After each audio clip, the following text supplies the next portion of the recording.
'Twas the night before Christmas, when all through the house, not a creature was stirring, not even a mouse. Welcome to Witch Hunt, the podcast of the witch trials and more. I'm Josh Hutchinson.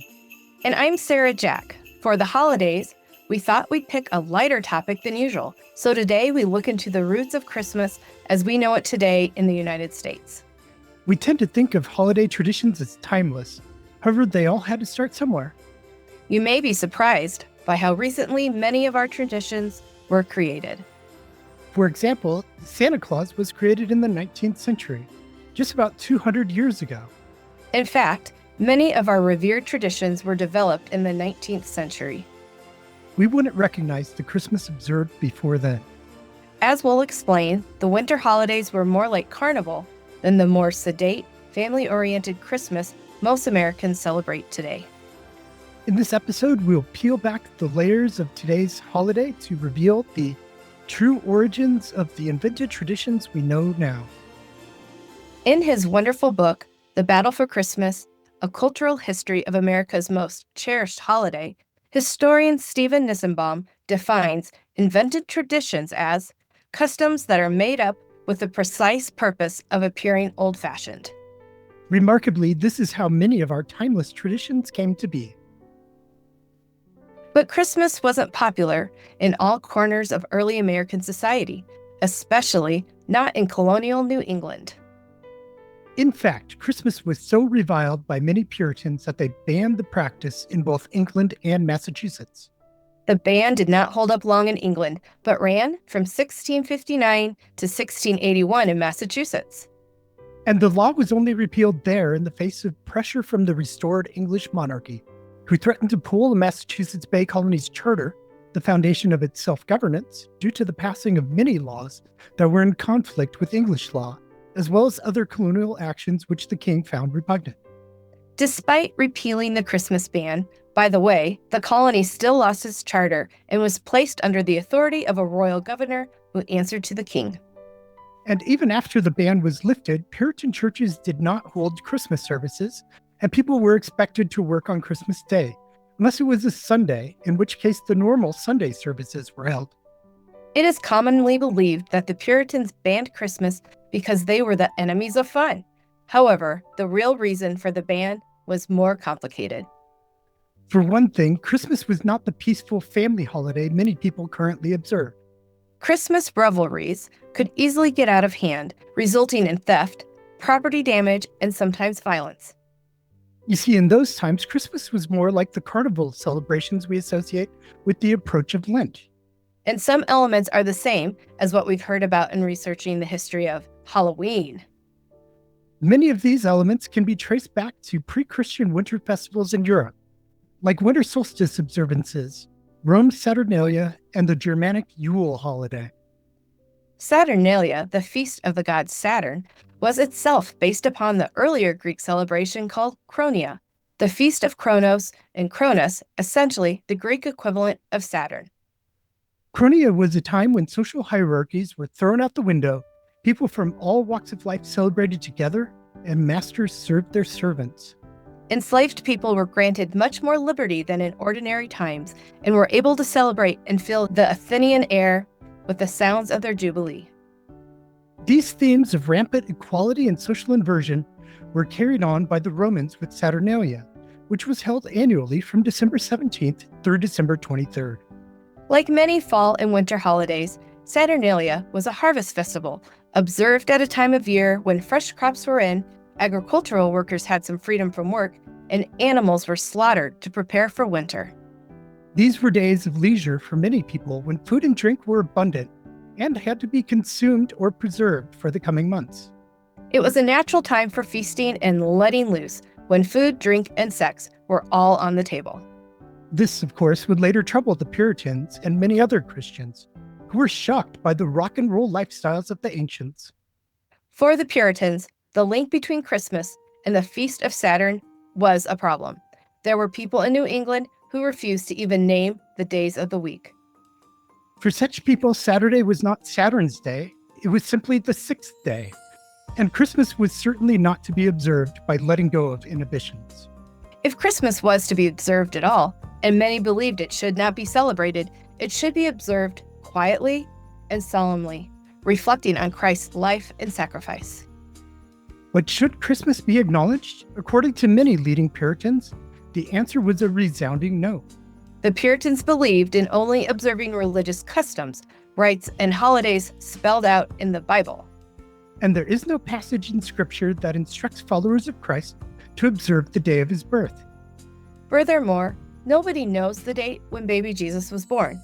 The Bible doesn't even offer clues to the season, except that we can probably rule out winter because shepherds in Israel would not have been in the fields with their sheep at night during the winter. Even the year of the Nativity cannot be pinned down. According to the Bible, the birth occurred during the reign of Herod, who died in the year we now label 4 BCE, meaning Jesus was likely born between 6 and 4 BCE, not in the year 1 CE. For all these reasons, Puritan ministers opposed Christmas. However, not all of their parishioners did. Many holiday customs were transported from England to New England in the 17th century, and some colonists were determined to observe them. We have spoken on this podcast about a Christmas celebration that went horribly awry in Hartford, Connecticut. Confusion over the observance and its meaning contributed to the Hartford witch panic and to witchcraft accusations against the Christmas keepers, including Rebecca Greensmith, who confessed that the devil told her that at Christmas they would have a merry meeting. In undated testimony, eyewitness Robert Stern described seeing Rebecca in the woods with others. He said, "I saw this woman Goodwife Seeger in the woods with 3 more women, and with them I saw 2 black creatures like 2 Indians, but taller. I saw likewise a kettle there over a fire. I saw the women dance round these black creatures, and whiles I looked upon them, one of the women, Goodwife Greensmith, saith, Look who is yonder. And then they ran away up the hill. I stood still, and the black things came toward me, and then turned to come away. He further saith, I know the persons by their habits or clothes, having observed such clothes on them not long before." This may or may not have been what Rebecca Greensmith referred to in her confession. In 1662 in Beverly, Massachusetts, a fisherman named William Hoare was ordered not to allow the people visiting him on Christmas Day to drink alcohol.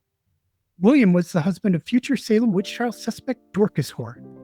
17 years later, in neighboring Salem Village, 4 younger men went out wassailing on Christmas night, hoping to obtain alcoholic beverages and perhaps other gifts from 72-year-old John Roden.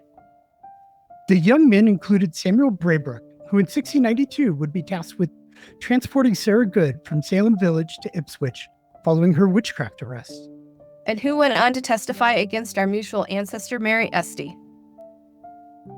Another wassailer that night in 1679 was Joseph Flint, who would testify against witchcraft suspects George Jacobs Sr. and Margaret Jacobs in 1692.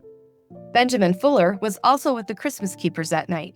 He was one of the 36 men who refused to contribute to the minister's salary when Samuel Parris was ordained in Salem Village in 1689. The fourth wassailer was Joseph Foster. According to John Roden's account, he, his wife Mary, and their stepson Daniel Poole were home when the 4 merrymakers came knocking at about 9 p.m. The 4 visitors sat themselves by the fire, and Foster and Fuller began singing. After 2 songs, Braybrook asked Roden if the songs were worth a cup of perry, a pear wine. Roden said he didn't like the singing and asked the men to leave. Benjamin Fuller said it was Christmas Day at night, and they came to be merry and to drink perry, which was not to be had anywhere else but here, and perry they would have before they went. Roden told them they should have none there. Joseph Foster said he had traveled from town and didn't have money on him. He asked Braybrook to order 2 pots of perry and promised to pay him back. Now, Mary Roden told the men they weren't running a licensed tavern. The wassailers left after this, but 15 minutes later, 3 of them, Foster, Braybrook, and Flint, returned. Foster told the Rodens he had borrowed money and could now pay for perry. John and Mary Roden asked to see the money, which turned out to be a piece of lead rather than a coin. The 3 men left, but stopped a short distance away and called out to the Rodens. Samuel Braybrook asked Daniel Poole how to get to Marblehead, but Poole told him to go home to his wife. Braybrook challenged Poole to come out and fight. and Flint said if he wanted to box, he would box with him for a pot of perry. Then the men grew destructive, throwing stones, bones, and other things at Poole in the doorway and against the house. This went on for about an hour and a half. The men also broke down a long stretch of stone fence, broke into a cellar, and stole a lot of apples. On March 12, 1680, Samuel Braybrook petitioned the court, apologizing for sinning and breaking the law. He said it was the first time he had so transgressed.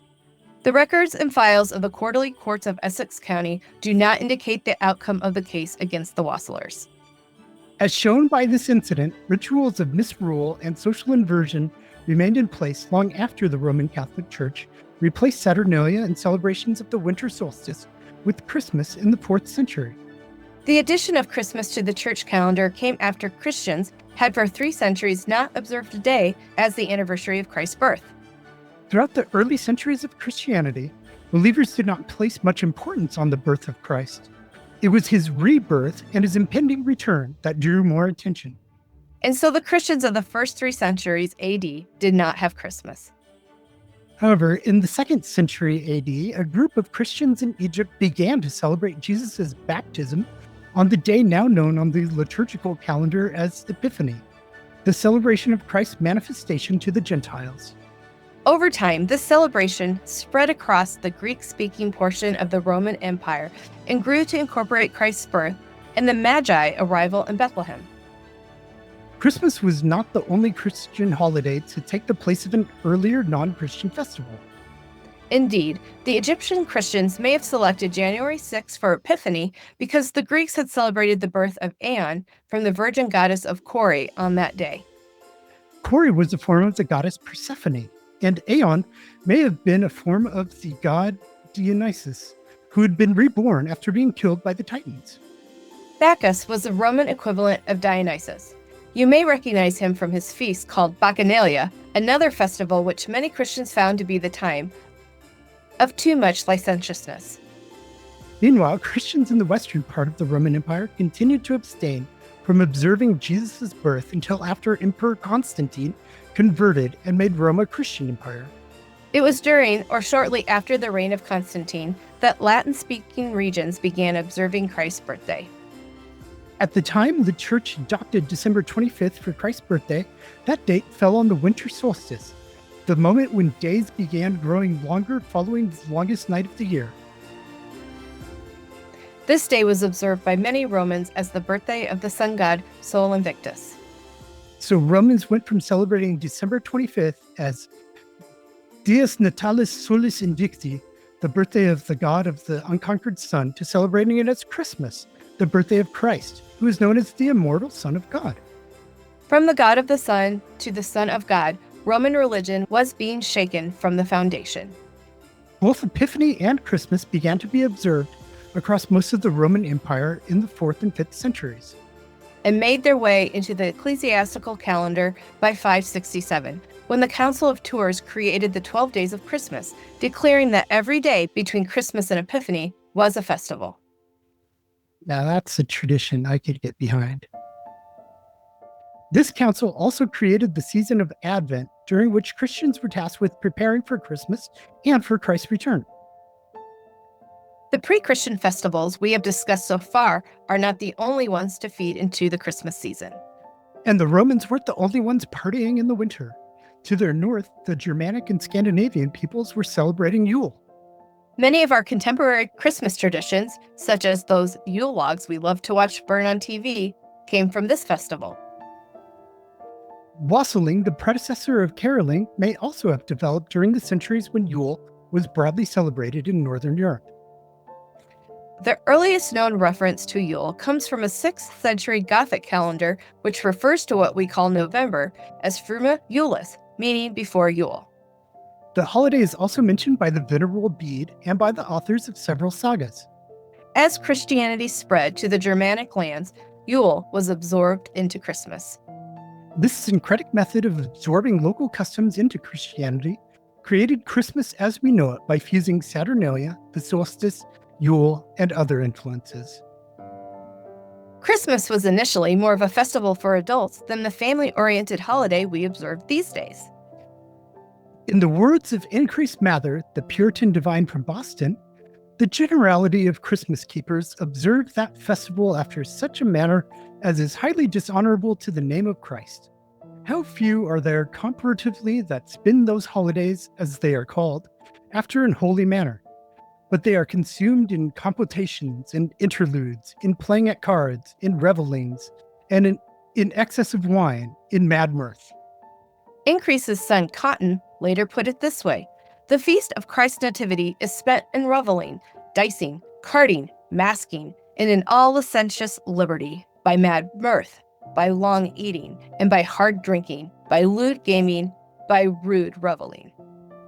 In England in 1725, the Anglican priest Henry Bourne of Newcastle echoed the Mather's sentiments and went on to describe the horrors of mumming and caroling. Mumming involved men dressing as women and women dressing as men. In these guises, people went around to neighbors' homes to celebrate Christmas, an occasion, in Bourne's words, of much uncleanness and debauchery. According to Bourne, singing Christmas carols was disgraceful, usually only done in the midst of rioting and chambering and wantonness. Chambering basically meant fornication, as in the act of taking someone to your bedchamber. Now let's talk about some of the ways we still observe Christmas today, in addition to the caroling and religious services we've already mentioned. Green plants have long been a part of winter festivals. In particular, evergreen plants have been important pieces of celebration going back to ancient times. Such greenery was used in both Roman and Germanic festivals. In many Northern European countries, garlands and wreaths had practical functions as well as decorative ones. Evergreen boughs were placed strategically around the home to ward off evil spirits and even witches. It was seen as especially important to protect entrances to the home, so evergreen boughs were placed on doors and windows and near chimneys and wells. There's a story from the New England Witch Trials about witchcraft suspect Rachel Fuller being prevented from entering a home when sweet bays were laid under the threshold. In addition to their uses in counter magic, evergreens just smell good, right? So thank you, Christmas trees, garland, and wreaths, for making breathing more pleasant without harsh chemicals. Christmas trees are a relatively recent innovation, though they may have been based upon older traditions. It is commonly believed that Christmas trees originated in Germany, and that does seem to be true. However, the tradition predates the modern nation of Germany and was practiced outside of the current boundaries of that nation. The modern Christmas tree first appeared in northern Germany and Livonia, now Latvia and Estonia, in the 15th century. It was not until the 1830s, however, that Christmas trees became fashionable in the United States. Trees were initially decorated with wax candles, small gifts, fruits, and nuts. Later, glass ornaments and other touches were added. In fact, popcorn garland may have been hung on Christmas trees in Williamsburg, Virginia, as far back as 1842, if not even earlier. Popcorn was then, as now, cheap and easy to come by, so it was a very practical way to dress up a tree, which I have done. Turning our attention now to those gifts hanging on the trees, we find that the tradition of gift giving during winter festivals dates back to the ancients, but has taken on many wildly different forms over the years. The Romans exchanged gifts during Saturnalia, often wax figures known as sigillaria. And the Christian Gospel of Matthew declared that the wise men or magi had given the baby Jesus 3 gifts: gold, frankincense, and myrrh. By the way, the Gospel of Matthew also describes the wise men entering the house where the baby Jesus rested, not the stable. And the Gospel of Luke simply says Jesus was initially laid in a manger, as there was no room in the inn. No mention of the stable or cave. The manger is where the shepherds visited Jesus, apparently well before the wise men arrived. Neither Matthew nor Luke shed much more light on the Nativity, and much of the scene we picture today was invented as legends developed about the Christ child's birth. Not every gospel written made it into the Bible, and there's a whole subgenre of non-canonical infancy gospels, including the Gospel of James and the infancy Gospel of Thomas. The Gospels that made it into the Bible do not reference the presence of animals in the stories of the visits by the shepherds or the wise men, which occurred on separate, unspecified dates. However, the 2nd century Gospel of James tells of a son of Joseph leading a donkey to Bethlehem. In this version of the Nativity, Jesus is born in a cave on the way to Bethlehem. The wise men are mentioned in the Gospel of James, but are not named until about the year 500, when they are listed in a Greek manuscript. Despite the gift-giving present in the biblical account of the Nativity, Christmas keepers did not exchange gifts in our modern way until pretty recently, with manufactured gifts being purchased beginning only in the 19th century. When gifts were exchanged earlier on, it was often part of wassailing, when it was those who were better off giving to the less fortunate out of a sense of either noblesse oblige or a desire to ward off rowdier behavior.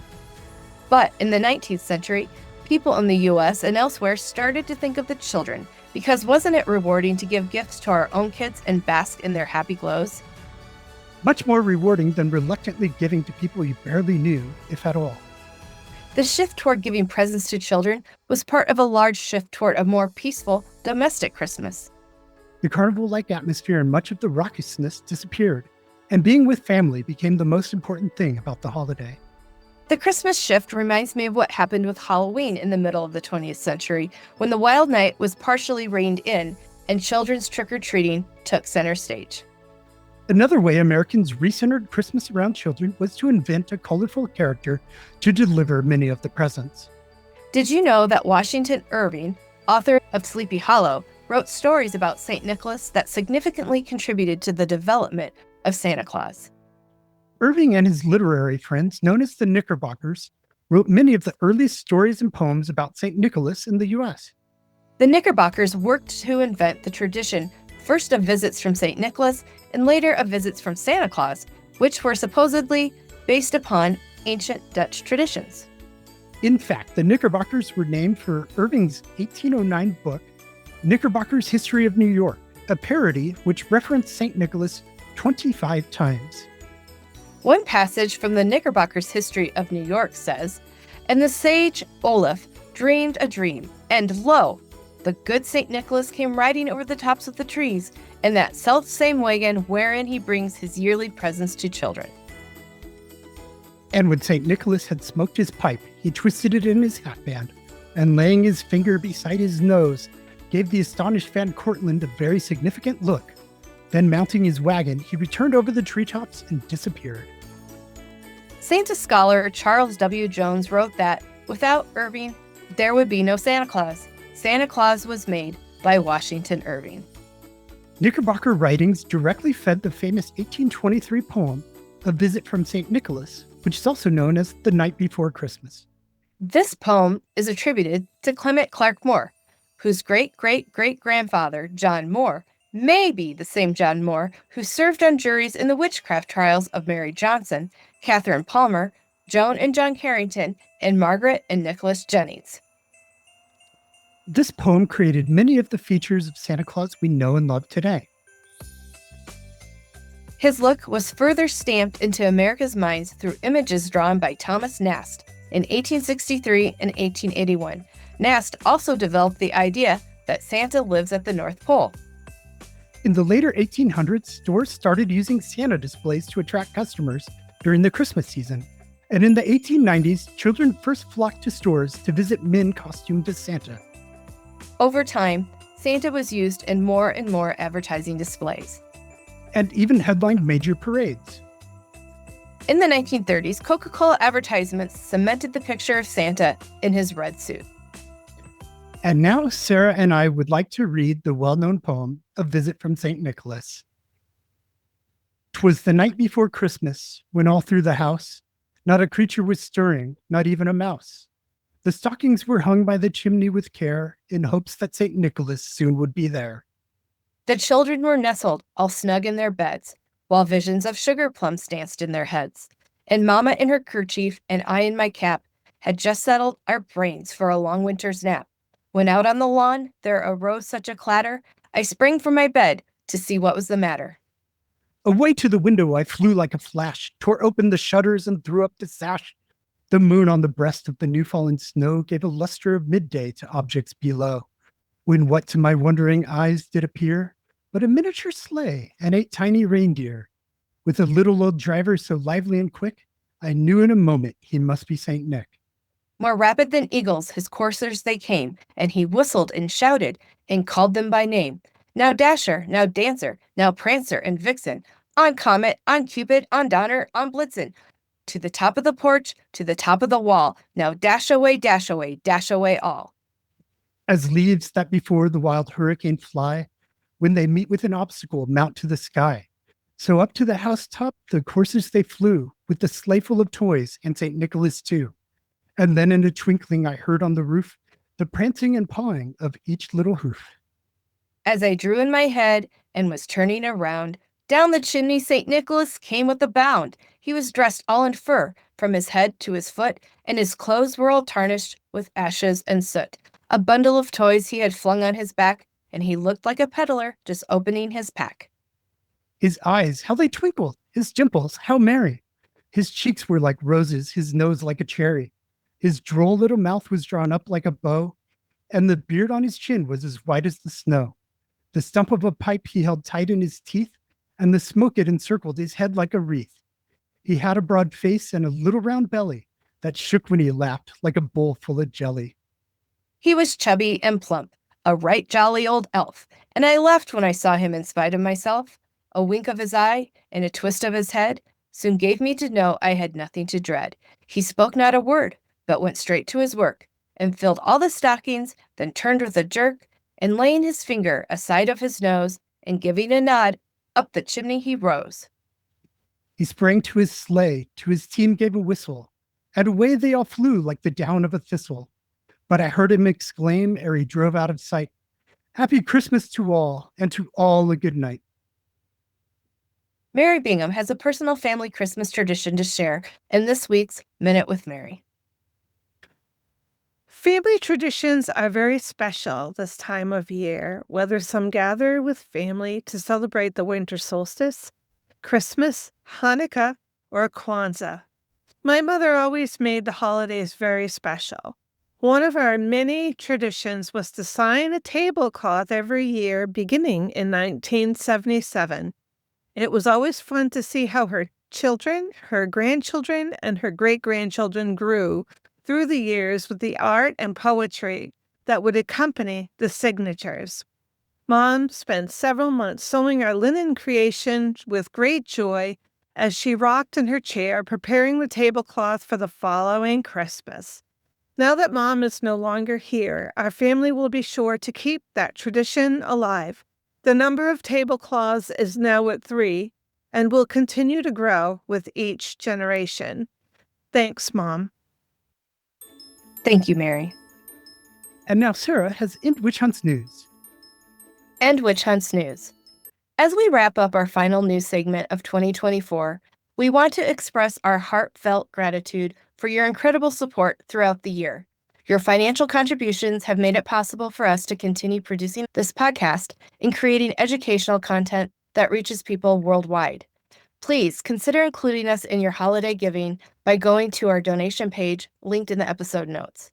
This holiday season, while we embrace the spirit of giving and show kindness to our families, neighbors, and local communities, let's remember that although violence knows no borders, love is not bound by borders. Let's continue to prioritize loving humanity actively across borders into the new year. Speaking of the new year, we invite you to join us for a special in-person gathering, remembering the innocent victims of the Connecticut Witch Trials on February 1st, 2025 at 1 p.m. at the Old State House in Hartford, Connecticut. Whether you're jotting this down in that fresh calendar you just bought or the one Santa tucked into your stocking, be sure to mark this free public event so that you can share about it and attend it. We want to see you.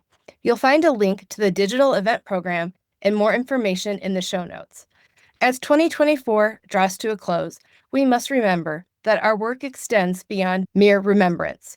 The stories of those who lost their lives in gender-based violence and witchcraft accusations must not fade into history. They must serve as lessons that guide us forward. Please join us here on Witch Hunt again in 2025 as we continue learning how we can end witch hunts together. Thank you, Sarah. You're welcome. And thank you for joining us on this special Christmas episode of Witch Hunt. Visit witchhuntshow.com to see our back catalog and tune in again next week. Have great holidays and a beautiful new year.